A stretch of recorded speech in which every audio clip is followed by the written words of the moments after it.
Bro, my Detroit Pistons are going to be so good next year, it's going to make your head spin. And I know what you may be saying, Nate, they got bounced in the first round last year. Why all of a sudden should I expect them to compete for the Eastern Conference title? Why should I expect them to legitimately make a run to the NBA Finals? Now, my answer to this is twofold. First and foremost, the Eastern Conference is a crapshoot next year. What do we really know going into the 2025-2026 season as far as how the standings are going to shake out? The answer is not much. Yes, Cleveland is running it back. They have Donovan Mitchell. They have Jared Allen, Evan Mobley, Darius Garland, etc. They're going to be fine, and they're going to compete. Yes, Milwaukee is still solid. They have Gary Trent, KPJ, Giannis. They have Miles Turner now from Indiana.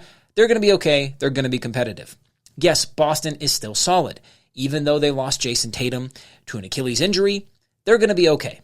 They did get Anthony Simons, though he is a defensive liability. He is an offensive creator amongst offensive creators. He is fantastic, and the Celtics are going to figure it out because they always do, and they always have, and they always will. They're very rarely a bad team. Indiana is still going to be solid, even though they lost Tyrese and Miles Turner, because Indiana is simply a solid basketball team. They're a grassroots Midwestern team. They're going to be pretty good, particularly because of how they play the game. They run and they gun. They move it up the floor. They take high-efficiency shots. They play defense with their offense. Their style of play is going to be difficult to deal with over the course of an 82-game season because you wake up tired one day. You wake up after a bad flight, a bad night of sleep.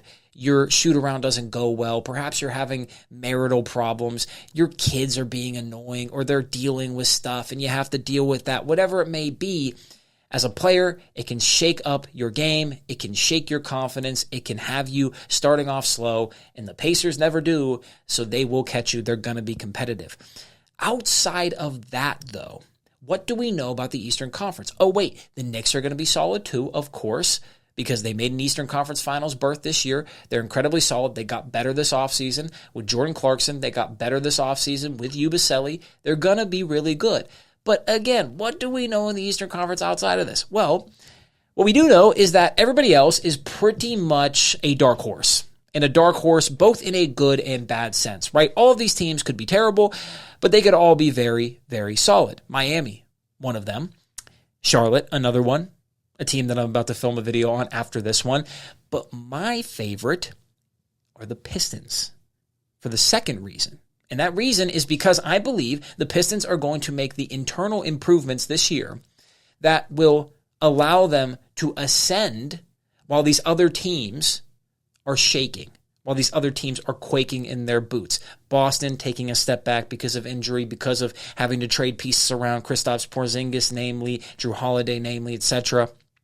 Teams like Indiana losing a player to injury, but also losing Miles Turner to free agency. Right, Cleveland not necessarily knowing if they can make it over the hump. Perhaps they're the new Lob City Clippers. Are they always going to be a second-round team? Who knows? Right, we don't know. And so I think the Pistons are going to make those internal improvements because they have all of the pieces ready to go. Even though they lost Tim Hardaway Jr., even though they lost Malik Beasley, they are ready to make the leap. Now, the reason why I believe they're ready to make the leap is pretty simple. First and foremost, Cade Cunningham, he's an MVP candidate. How many of them are there? Not many. He finished number 7. He's only improving. I don't even think he needs to improve that much more in order for them to make the leap. I think so long as he gets a little bit more efficient, a little bit more decisive, a little bit more aggressive, if he improves around the edges, improves around the margins, the Pistons are going to make a big leap. As long as these other things fall into place. First of which being Jaden Ivey. He needs to come back healthy. He needs to come back aggressive. He needs to come back good. Last year, he had a career year until he got hurt. And I think he's going to bounce back, and he's going to show the league that he is the Jalen Williams to Cade Cunningham being the Pistons' SGA. I think that's what his role is, or at least will be, until we see the rise of Asar Thompson. Because he is who I am truly highest on. I believe Asar Thompson and also Amen Thompson can literally be the best players I've ever seen. Their athleticism is off the charts. Their defensive motor is ridiculous. The way they pound the ball into the floor is impressive. I can't say it enough. And it sounds stupid, but whenever you see somebody just pound the ball into the floor and just have this incredible manipulation of it, kind of like Kawhi Leonard, in the way that he's able to pound the ball and palm it and just manipulate it with such force and such ease, not in a flashy or finesse way, but really just with ease, with utter control and dominance. The way that he's able to run in transition, the way that he's able to hit the glass, the way that he's able to come in for weak side blocks, for steals, to chase people down.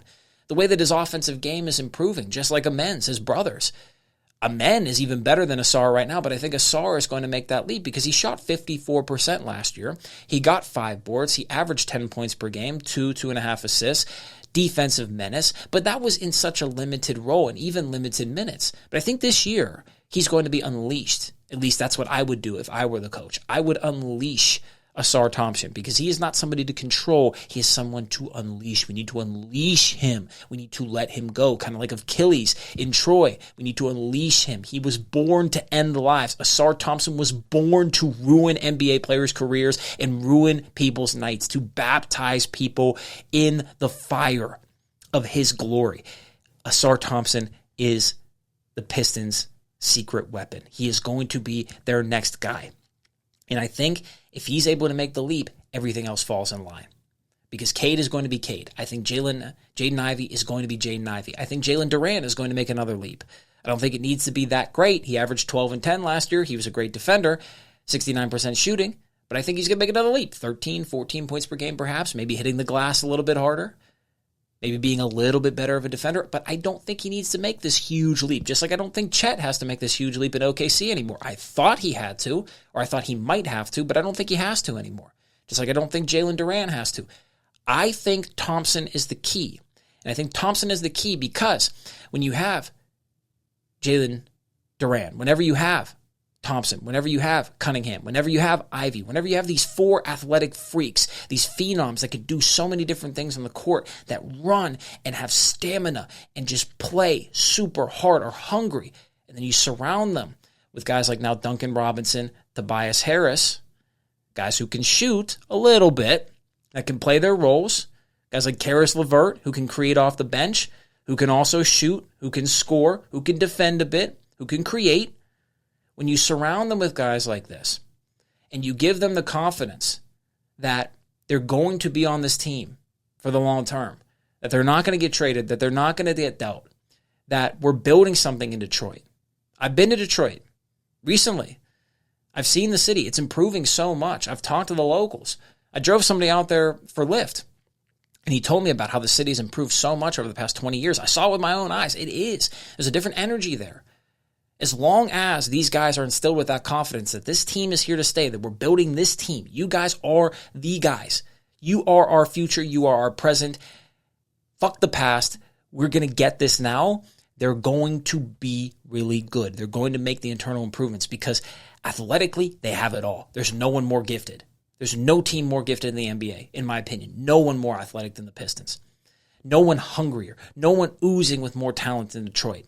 And with the Eastern Conference in particular waning and being very murky, yes, Orlando is rising. Yes, Charlotte has potential. Yes, Atlanta is improving a bit. Yes, Miami is still solid, making improvements around the fringes. Detroit has that potential to truly make a leap. And I really believe this is going to be their year because they made a leap last year. Nobody saw it coming, except for me, of course, because you can watch my video from last year. I said as long as they do the things they're doing, they're going to be good. And they were. They took the Knicks to 6. I think they're going to beat the Knicks if they play them this year in the playoffs. I think they can beat anybody. I think they could win the finals next year. Quite frankly, I think that's how much they could improve. And yes, I will die on that sword. It is hanging above my head. I am Damocles in the chair. But so be it, because I will make my calls. I will shoot my shot. And if I miss, that's how it goes. It's how it was meant to be. But really, I do believe Detroit is going to make a huge leap because of these 2 reasons. Because the Eastern Conference is very shaky. Because they are going to make the internal improvements. Because these guys are just so good. Look at them play. Yes, I might be glazing, but man, oh man. When you look at the talent, the way Cade commands the game, the way that Jaden Ivey is able to get to his spots and score, the way that Asar is able to be a terror on both ends of the court, the way that Jalen Duran is a menace on the block, the way that Isaiah Stewart really commands a lot of psychological fear in the way that he's fighting. He's always being aggressive. He's throwing bows. He's willing to stand up for people. The way that Duncan Robinson can shoot the lights out if given the opportunity, if given the leash. The way that Tobias Harris fills those roles. Yes, he has fleeced a lot of teams, but he fills those little roles. He's a great role player. Not a great star, not a great max contract guy, but a great role player. Karis LeVert, the way that he really keeps the offense going whenever you take the starters out. They have all they need. They just need to put it together. But with that being said, let me know what you think about this. Do you think I'm crazy? Do you think the Pistons are going to be a really good team? Because I'm going to put money on it. I'm going to put money on it. I'm going to put money on them making the NBA Finals this year.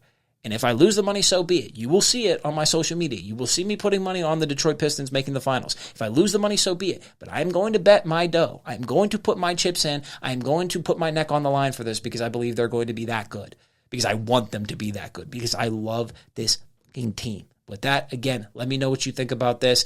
If you have any other sleepers, drop them in the comments below. With that, I'll see you in the next video. Much love. Peace. This is the New Da Vinci with the Art of Hoops. Have a great day.